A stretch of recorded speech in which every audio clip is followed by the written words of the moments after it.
Sacral chakra vibrates at orange, and it's located between the navel and the pubic bone. And when you think sacral chakra, think creativity and sensuality. Now, the sacral chakra is the container of the reproductive systems for both male and female.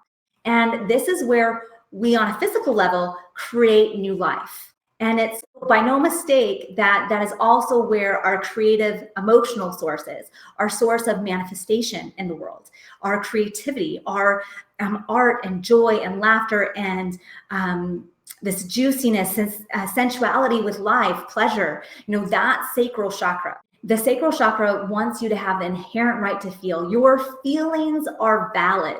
And the affirmation of the sacral chakra is, I create. I am a sensual being and enjoy the pleasures of life. Sacral chakra is like the yummy, juicy one.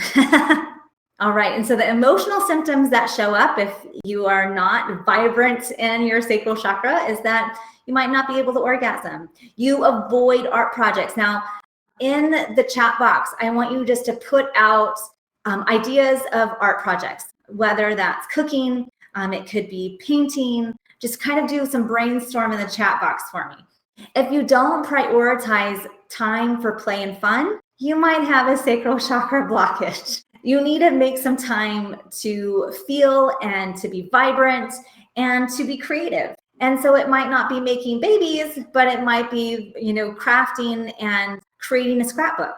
It's about activating that underlying creative joy process of the sacral chakra. So if you keep asking yourself why you are in the situation you are in, you may have a sacral chakra blockage. It's that the manifester and creator of my life and my reality, if you feel like you don't have that drive of knowing what you want and envisioning your life, that's how it's going to feel. Why am I in the situation that I am? Why do I keep doing this over and over again?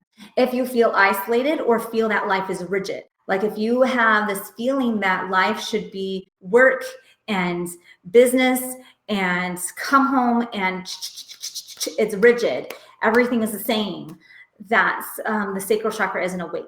Also, if you have an addiction or an addictive type personality, you can have a sacral chakra blockage. Oftentimes, the sacral chakra is the holder of childhood trauma, childhood wounding. And oftentimes from that stems addictive type issues, as well as eating disorders, as well as hoarding, as well, like something wasn't fed fully as a child.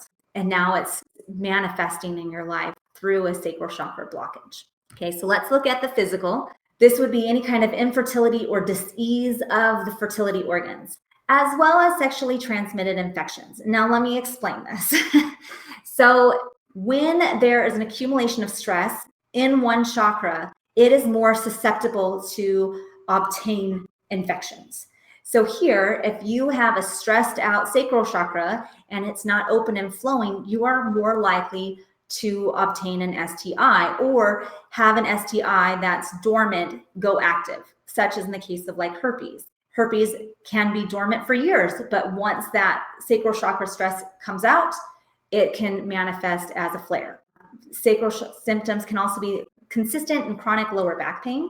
And then anything to do with water, whether that's water retention or easily dehydrated. The element of the sacral chakra is water.